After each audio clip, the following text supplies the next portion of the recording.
Cuando Garay fundó Buenos Aires, el capitán Domenico recibió las tierras que estaban a la vera del Río de la Plata. No quería usar su nombre italiano, por lo que lo castellanizó y se hizo llamar desde ese momento Domínguez. Además, le agregó al apellido el nombre de la ciudad de la que era oriundo, Palermo. Desde entonces se lo conoció como Don Juan Domínguez Palermo. Promediando el siglo XVII, a esos campos se los empezó a conocer como los de Palermo. Caído Rosas, y luego de la estatización de los terrenos rosistas, batalla judicial mediante, Domingo Faustino Sarmiento impuso el nombre Parque 3 de Febrero, por la fecha de la derrota definitiva del caudillo federal en manos de Justo José de Urquiza. Pero nunca se pudo borrar de la memoria de los porteños que esos eran los bosques de Palermo. Quizás nunca supo esa historia de la mujer que mientras bordaba sentada sobre una manta, vigilaba a un nene que jugaba con una pelota a metros de los lagos. Estaba fresco, pero el sol de aquella tarde de julio de 1929 invitaba a disfrutar, aunque sea brevemente, de ese paisaje bucólico lleno de detalles señoriales, pensados y desarrollados por el paisajista francés Charles Taze. Ella, tal vez, solo quería que pasara la hora para volver a la casa, donde tenía que preparar la merienda. Después de todo, solo era la niñera. Hallaron prendas de una mujer en los lagos de Palermo. Apareció la cabeza de la mujer de los lagos de Palermo en Puerto Nuevo. Sus extremidades fueron halladas en un canal cercano a la zona. La víctima tenía 23 años, 1,60 m de altura. Todavía se desconoce su identidad. ¿Quién era? ¿Quién? ¿Y por qué la habían matado? ¿Por qué nadie reclamaba por ella? ¿Los restos eran de una sola mujer o había varias víctimas? Por la ciudad andaba suelto un sátiro que mataba, descuartizaba y esparcía los restos de las víctimas. De más está decir que se tejieron miles y descabelladas hipótesis. La víctima se llamaba Virginia Donatelli, 23 años. Los datos pudieron cotejarse con las huellas dactilares del cadáver por una ficha técnica de su trabajo como telefonista. La dirección de la ficha conducía a la casa de Domenico Donatelli, que no aportó mucha información para el comisario Roberto Barneda, encargado de la investigación. Virginia había sido echada de la vivienda hacía 2 años, luego de tener un hijo fruto de una relación prohibida. No nos molesten más. No queremos saber nada con esa mujer. Ya tenían el nombre de la víctima y algunos pocos datos sueltos de su vida, pero muy poco del victimario y de por qué la había descuartizado. Pasaban los días y una sociedad escandalizada reclamaba justicia y el esclarecimiento del caso a las autoridades.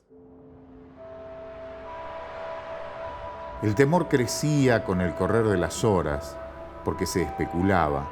Podía andar suelto en las calles de Buenos Aires un despiadado asesino que había decidido actuar al mejor estilo del mítico Jack el Destripador de Londres.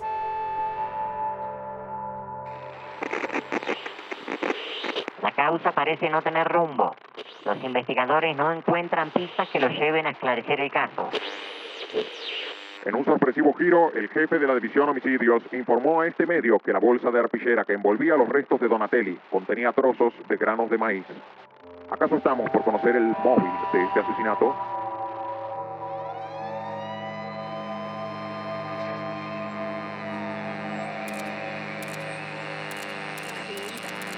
¿Por qué esa bolsa? ¿Y ese maíz no es el que usan para alimentar a las gallinas? Los federales llegaron a un almacén que vende esos productos en Palermo, a metros del arroyo Maldonado. Ahí sale el dueño del local, Genaro Pipo. ¿Qué puede decirnos del crimen? No sé nada. Un hombre elegante en un auto lujoso hace un tiempo me pidió ayuda con su vehículo. ¿Qué le pidió exactamente? Me pidió un alambre y unas bolsas de arpillera para limpiarse. ¿Cómo era el auto? Un Rugby modelo 29, 0 kilómetros. Déjeme pasar, por favor. En esa época escaseaban esos autos. Eran pocos los que podían acceder a ese nivel. Se calculaba que solo había 6 autos de ese estilo en Buenos Aires. Uno de esos 6 autos era de un ingeniero llamado Francisco Balbín, que al ser contactado por los policías federales, primero defendió a su chofer, Julio Bonini. Tengo mucha confianza en él. Jamás pudo hacer una cosa semejante. Pero después recordó que pese a ser un muy buen empleado, hacía varios días que no iba a trabajar. Y eso lo convirtió en el principal sospechoso del asesinato. Bonini es una persona muy elegante, siempre de traje oscuro y, según definen sus allegados, un hombre mujeriego. Cuando la policía llega al domicilio que él había aportado en su trabajo, dieron en realidad con la casa del hermano y su cuñada, Graciela Donado de Bonini. En interrogatorio, confesó. Julio tenía una novia, María Luisa Moneta. Estaba por casarse. Conoció a Virginia y mantuvo una relación clandestina por ella, pero peleaban mucho. Virginia le arruinó la vida a Julito. Una noche, en una de las tantas discusiones de la pareja, Julio Bonini mató de un martillazo a Virginia Donatelli.